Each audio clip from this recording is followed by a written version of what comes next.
What's going on, you guys? It's Royce Jacob. Welcome back to the channel and welcome back to Stock Talk, series where we cover exciting news and price action in regard to some of the stocks we've been talking about on the channel. In today's case, you guys know we have to touch on COVID biotechs. Just received some very promising vaccine news out of Pfizer and BioNTech that definitely caused some volatility across the sector. So let's get into it. As always, we'll go over each topic that we're going to be discussing and then we'll dive into each one individually. In front of us, of course, TradingView, where we will look at the following charts in this order going down the watch list: Pfizer, BioNTech, Moderna, Sorrento, Inovio, Vaxart, and Novavax. Again, you guys, crazy day of price action across this sector. We will take a look at the charts. I'll let you guys know what I'm thinking in terms of future potential price action. In terms of news, though, obviously, I would say the biggest news in the world. I feel like that's a pretty solid statement there. Pfizer, BioNTech say COVID vaccine is more than 90% effective. This is a quote from the CEO right here. Great day for science and humanity. I 100% agree. Again, you guys, the markets, certain sectors in the market, obviously, this sector, the price action that we saw in this sector right here, the green and red, extreme green, even more extreme red, was even more reflected in the greater markets today. So a lot of the stay-at-home stocks, of course, like Peloton, Zoom are good examples of that. Got pretty roughed up today, but a lot of travel stocks, hospitality stocks did very well. So again, this is what a lot of the markets look like today. Very crazy day. Not only in the markets but for the world. Again, you guys, this is huge news. This is great news, as he said, not only for science but for humanity. And again, although it is good news, the second article we're going to look at that I want to share with you guys is Pfizer vaccine results leave questions about safety and longevity. So obviously, great news, a step in the right direction for sure, very promising. But you always want to understand the other side of the argument, the kind of bearish side. Although this is very optimistic, just again, it's always good to be able to argue the other side of whatever the situation is. Okay, so this is just going into some of the skepticism around this vaccine news, and it's rightful skepticism because again, this is great news, but it's still very early and there's a lot that we still have to unpack. So we will go over this as well. Those are the two articles.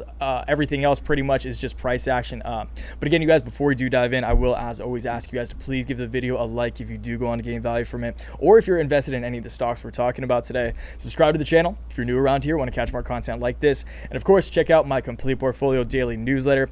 First link down in the description if you want to know exactly how I'm personally trading, not only in the sector, but literally every other sector in the market. A lot of the stocks we talk about a lot of the time. So first link down in the description. Really appreciate it if you check it out. If not, though, no worries at all. Let's get into this. So as always, of course, you guys, we got to establish some fundamentals, understand what's going on, and then we'll move into technicals. So key points.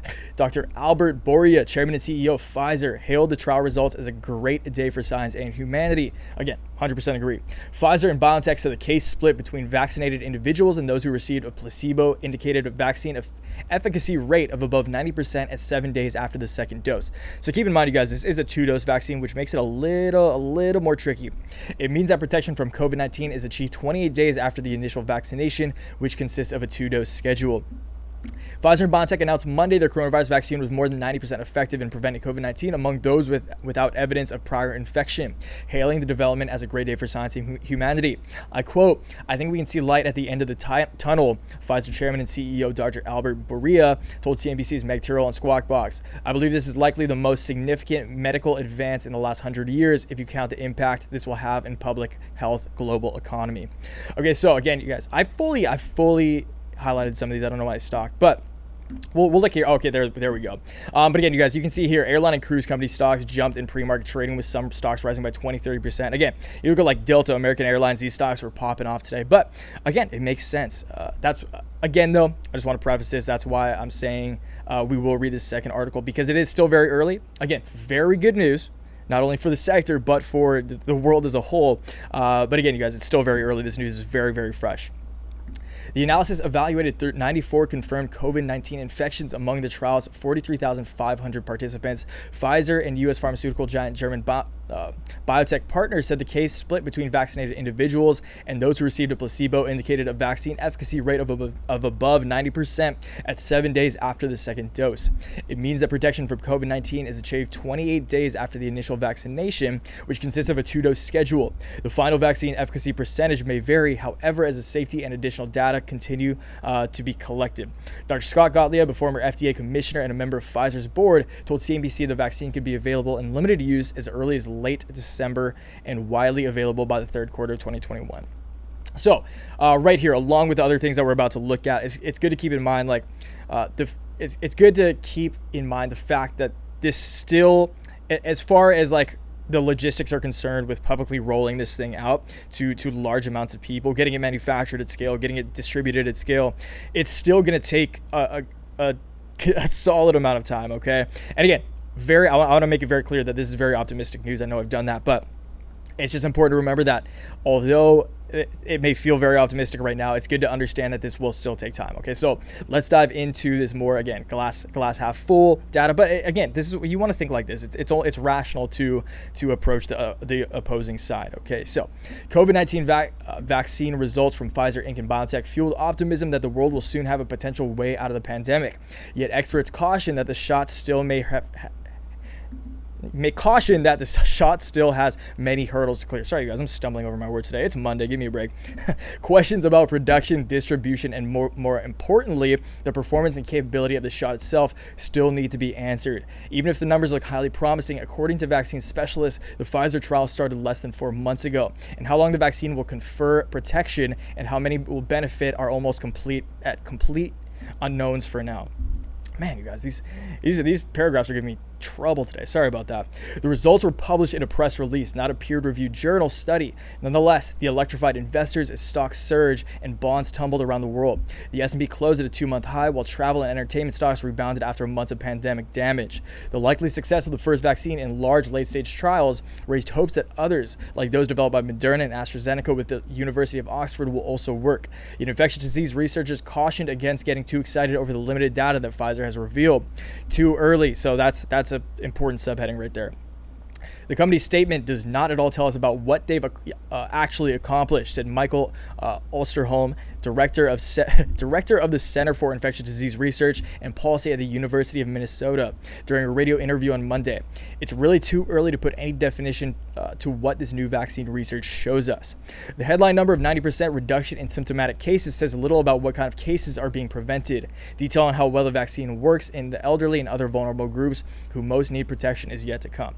So, pretty much to sum this up, you guys, it's just important to understand the other side. It's very good news. Very good news, not only for science, but for the world, in the words of the Pfizer CEO. But again, it's still very early. There's still a lot that has to be figured out. But again, good news. It's a step in the right direction. And to be completely honest, the world needs it right now with COVID cases. I mean, COVID cases are just running rampant again. I think Biden just made the statement that it's going to be a dark winter, I think is the quotes he used. So it's going to be, I'm not saying Joe Biden is determining what this winter is going to look like, but I would agree. I think it's going to be a pretty rough winter just at the pace that everything's going. These viruses like thrive in the cold, and obviously we're going into winter. Everywhere is getting colder. So it just makes sense intuitively that we will see a continued spike in cases and therefore deaths. So vaccine news, any news about a vaccine, treatment, etc. is good news. So let's leave that there. Move on to some charts. All right. So right here you can see Pfizer obviously up about 8% today. It actually corrected. So both Pfizer and BioNTech corrected pretty significantly over the course of the day. So you can see like this is pretty much right at market open. Pfizer was up at $42. It closed the day around $39. For Pfizer, you guys have to understand that Pfizer is a very large company. Their market cap is now sitting at $217 billion. But what's important with Pfizer, because I'm not seeing any there's no really easy trend lines to look at here because it has such a large market cap. It just, as a matter of being such a large company, it's going to move slower than other companies in this sector, just because again it's like 10 times bigger than even companies like Moderna and stuff. So it's going to move slower. It takes a lot more capital to move the price of the individual share. But from a technical perspective, which is not even technical, it's just kind of like using previous highs, it would make sense to me that Pfizer reaches a new all-time high. So you can see here, Pfizer's previous high was actually back in 2018, of late 2018. So almost 2 years ago was when Pfizer reached its all-time high at about $47. And again, it's currently sitting at $39. I think with this news, which is probably, again, as the CEO said, it's probably one of the biggest scientific breakthroughs in history. Definitely in biotech history and in this sector for sure, just considering the amount of lives that this will impact. And again, COVID has made its mark on the world. It changed our world forever. And again, it wouldn't surprise me at all for the company who is going to be known as like the Save the World company. That's what we've been calling them this whole time, for it to reach new all-time highs. And I think it would be very easy for Pfizer. Again, there's not much technicals to look at aside from this crazy volume. Like, look at that. We can just look at this buy volume today. It is showing up red because it sold off so hard, but that's a huge spike in volume. That's a lot of people trading shares here. And again, there's a lot of eyes on it. A lot of people are gonna want again to Save the World stock. So it wouldn't surprise me at all for Pfizer to jump up to new all-time highs. I wouldn't be surprised at all to see it jump up to $50. So that's another $10. You're looking at like another 20% there. So definitely some gains to be made, in my opinion. It might just happen a little slower considering, again, Pfizer is a very large company with a $200 billion plus market cap. A little more exciting of a company that's moving a little more is BioNTech. We've been following this for a while. BioNTech just look at that growth. BioNTech tracking back to October 2019 when it IPO'd. I mean, it's just been going up since. Very volatile. But there's a little more of a trend here. So you can see here, since December 2019, over the course of this year, we've seen the ups. This is obviously when they first announced they were working on a vaccine. We saw a huge rush in companies like Moderna, etc. Just the vaccine sector was going off. BioNTech went from like $30 to over $100. That's crazy. That's a crazy bubble right there. Popped like the rest of the sector, capitulated, saw another run up down to that. It's interesting how it made the exact same high. It reached the exact same high in July that it did back in March, and we're sitting exactly there right now, which is pretty interesting. So it's funny how that works, but I have no reason to not believe that that BioNTech will continue to run up, and I think this is a very conservative trend line to look at right here. So this is pretty consistent across just finding the most points of contact across this just ascension that BioNTech's seen over the past few months. It makes sense that we would come up to test this trend line. So that's exactly what we did earlier as well. We tested it. BioNTech was up, like 40% or something. Not 40%. I think it was up like high 20s, maybe 30%. So it corrected significantly over the course of the day. As investors are rationalizing the news a little bit more, understanding that it is still very early. So, I mean, with that said, I still think it's very likely that we come up to test this trend line again. And if we do break out of this, it would make sense to me for BioNTech to probably test another, like, it's kind of tough for these trend lines, you guys. I guess you could say like this, I mean, these are very long-term trends, but I guess you could say this is a longer-term trend line. So if we break above this, it actually wouldn't surprise me to see BioNTech kind of use this. And again, you guys, this is such a volatile stock that's kind of hard to make general trend lines here. But it wouldn't surprise me to see BioNTech ultimately come up to test this, or to test this absolute top line of resistance on this ascending channel. Not even ascending channel, but just this upward trend that has been in it over the past year. And keep in mind, it's a lot easier for that to happen because BioNTech is a $22 billion company. So again, Pfizer was a $200-something billion company. BioNTech is 1/10 the size of Pfizer. So it's going to take a lot less capital inflow to move the price of an individual share. So I think BioNTech is definitely a more exciting trade in my opinion. Again, it wouldn't be so short term. I wouldn't be surprised at all to see BioNTech once again come up and test this. It'd probably come up to like the $115, $120 level, depending on when it comes up to test this line of resistance. But again, this is big news, and it wouldn't surprise me to see it just break out that much more because it's a small company. And again, a company that's worth $20 billion and doing something at this scale, like making progress at this scale, it's a Save the World stock, and I think we could see it pop off. Moderna, from a technical perspective, is looking pretty exciting to me because Moderna isn't just going straight up. Moderna has actually capitulated for a while. So Moderna, I wouldn't be surprised to see Moderna. I told this to the newsletter this morning. As always, shout out to the newsletter. Big shout out to you guys. It wouldn't surprise me at all to see Moderna come up to test this line. That was a line of support. This is a more like short to medium term line of support too that it was using on this route up. Once it broke down there, that's when we saw it capitulate. And now it had a great day. Surprisingly, Moderna had a very impressive day, unlike a lot of the other competitors in the sector. But that's because, again, the words of Fauci, again, words of a lot of the people who have competence in this space, saying that, again, AstraZeneca, Moderna, some of the other players who are in these phase 3 clinical trials are likely to release similar news. Okay, so Moderna, it wouldn't surprise me at all from purely a technical perspective. Keep in mind, you guys, I'm very fundamentally bullish on Moderna. Personally, although Pfizer BioNTech did release this news already, I'm very confident that Moderna will release very solid news in the near future as well. So I'm fundamentally bullish from a technical perspective. I think it's very likely to see Moderna at least come up, like at the very least, in the short to medium term, come up to test this line. Again, that was once a line of support. Use it as new resistance. That would bring us to about $88. And Moderna is what, a 25? Okay, so it's at a $30 billion market cap right now.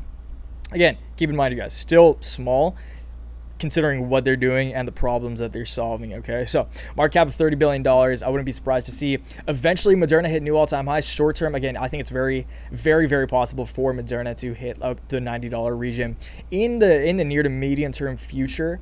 And then longer term, you guys, there's a lot of trend lines I have drawn here. This is pretty unlikely at this point, but longer term, I think it's very, very likely. Actually, this could be medium term too, depending on obviously when they release the news, that it uses this line of support. That's a more long-term trend. So it began this trend up when we started talking about Moderna back in March of 2020. Began this trend up. Use it as a very solid line of support over the span of like 4 or 5 months. Okay, and it wouldn't surprise me at all if it is able to break out of this medium term line of resistance right here. It wouldn't surprise me at all to come up and test this area right here at like the $105 region. Again, you guys, depending on when we hit it, the further these expand, the higher the price point is going to be.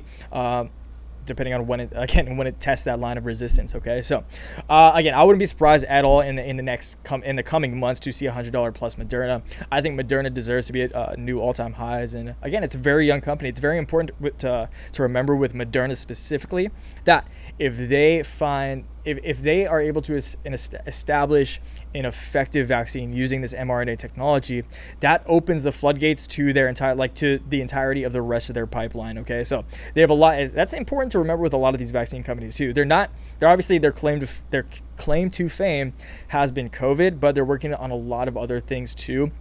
And if Moderna specifically succeeds in creating an effective mRNA-based vaccine, then that opens the floodgates to all the other vaccines they're working on as well. Okay, so very bullish on Moderna. I'm going to breeze through these guys. You guys, Sorrento, sadly, I've had a lot. It sucks because we talked so much about Sorrento in the past, and it was looking so solid for so long. And in retrospect, you guys, it's pretty. I remember saying back here, like, I really hope that this is a continuation of this rally, of this uptrend, and not just a bounce. And it has, in fact, proven itself to be a bounce. So it's important to remember, you guys, when things do go parabolic like Sorrento, like this, that's never healthy. And again, you guys, because it's involved in such, the save the world space, they're working on such large problems at such scale, it's a little easy to get ahead of ourselves. And they haven't released the most promising news since then. Like, there's a lot of hype and speculation, and I want to make it very clear, I'm still very long-term bullish on Sorrento. We've covered it so much that I'm a big fan of their fundamentals as well. I think they still have a lot of potential, and I still think they can pop off given the correct developments. Like, if they can release news of their test kit, not their test kits, but their treatments, their test kits too, I guess, but primarily their treatments. If they release some solid treatment news, then I wouldn't be surprised to see it take off again. But Sorrento has the rally has just faded. And from a technical perspective, you guys, just to sum it up, it's looking very, very not good. Okay, so it's looking bad. It is in a downtrend. A best case scenario for Sorrento in the short term is that it comes up to test this downtrend. I think that's actually pretty likely. Just because there is hype around the sector. Sorrento, it actually doesn't make sense to me personally as to why Sorrento corrected so significantly today, like down 20%. It doesn't make that much sense to me. I think this whole there's a lot of game theory involved with this sector, you guys. The thing about Sorrento too, although many of us around here understand the fundamental, like how strong the fundamentals around Sorrento are, it's still one of the most highly traded stocks on Robinhood. That's never good. That means there's probably a lot of weak hands in here. They're selling off, especially now. A lot of people are probably starting to give up. And it's understandable, you guys. A lot of people who bought up in these areas right here you lose hope. It's hard. It's hard to see your position just bleed out, and that's kind of what's happening to Sorrento. So it's not looking good. The most optimistic scenario right here is that it comes up to test this line of resistance on this downtrend, which I do think will eventually happen. But right now it's looking really bad, just because we're pretty much setting a new low. Like we've completely filled out this gap now. So we've broken below. We've closed the daily below, like this is the lowest daily we've closed in a long time, like back since like June, July, and we're pretty much closing this gap right here. So Sorrento, it would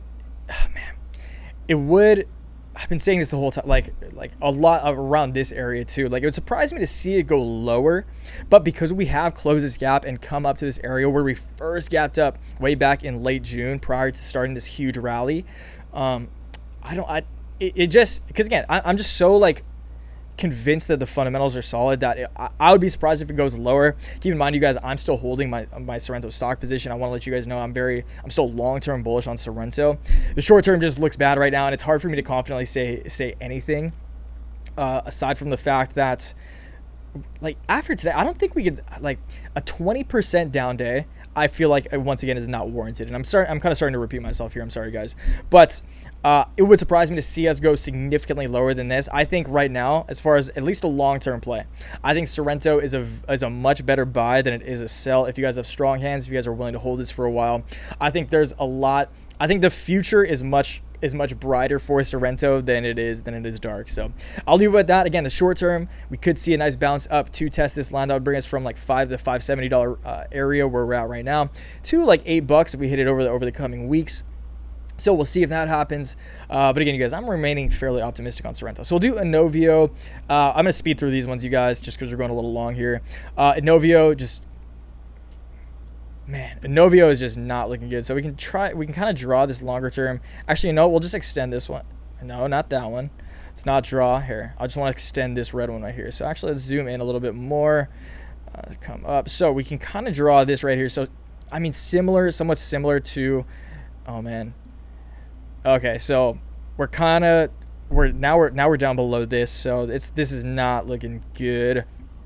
Man, Inovio, it's crazy to see where we're at right now. So we're back in an area that we were back in April, like after Inovio's huge run up.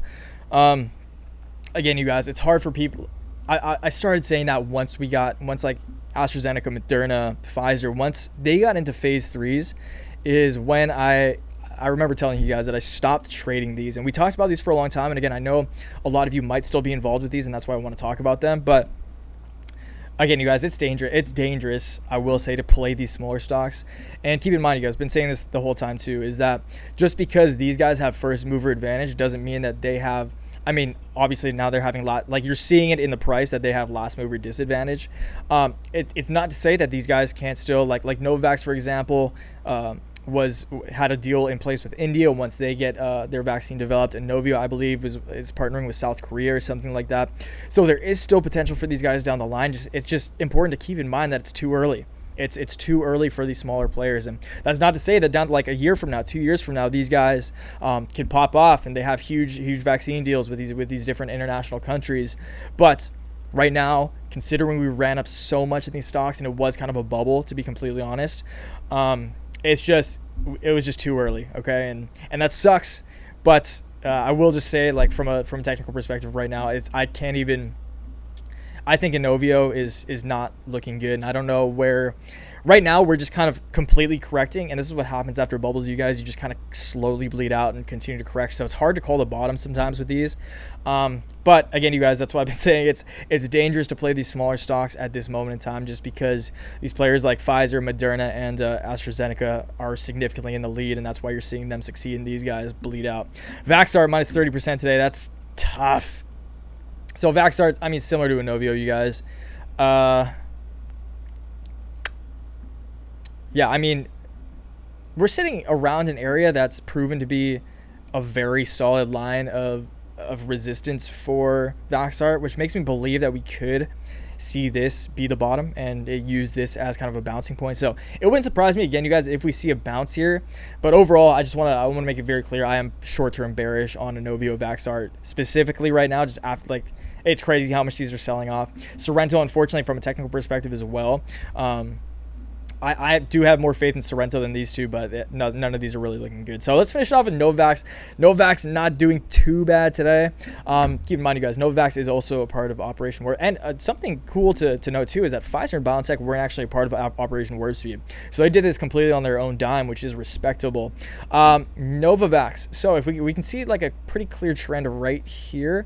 So Novavax technically did break below this, or sorry, did break above this downtrend and did break above this line of resistance at one point today, topping out. That's crazy. So Novavax actually Novavax actually had a really good opening today. Like, it opened up around $100. So again, we did break out of this downtrend. It wouldn't surprise me. We are now back in this.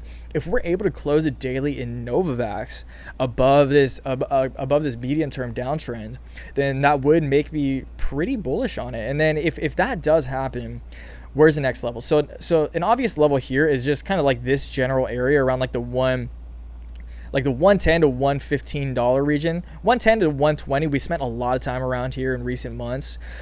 So it would make sense to come up back here.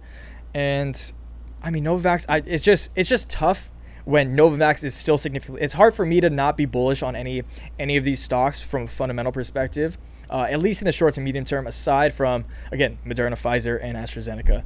So it's tough to say, but from a technical perspective, if we see Novavax break above this, I wouldn't doubt the fact that we could get up back, at least get back up to like the $120 region. So again, you guys, I don't want to spend too much time on this just because I'm not trading these anymore, but I will say that just looking at the charts here, just kind of from a very just bird's eye view, Novavax definitely looks more promising, especially if we can close another green day. It looks way more promising than many of the other smaller stocks in the sector. Okay, you guys, so again, you guys, sorry, I was kind of stumbled. Like, I'm just kind of bummed to see this, you guys, especially if you guys are invested. I do, like, my condolences to you. Again, you guys drop. I mean, if you guys lost money in these guys, just drop it in the chat. You're probably not alone. Okay, so it's important to remember, you guys, it sucks to lose money, but that's part of the game, and there's always people to talk to. So again, you guys, that's the beauty of community. And if you have anything to say here, you guys, again, sorry, it was a gnarly day in the markets. It's a pretty long video, getting a little winded. Again, sorry I got the Monday stumbles. But again, drop a comment down below. Let me know what you think. Let me know if you were able to make some money in this sector today, if you were playing Moderna or BioNTech or Pfizer. Congrats to you again. If you did, unfortunately, I know a lot of you are playing Sorrento. That's kind of what I'm saying. Or that's more what I was geared toward in that last little rant right there.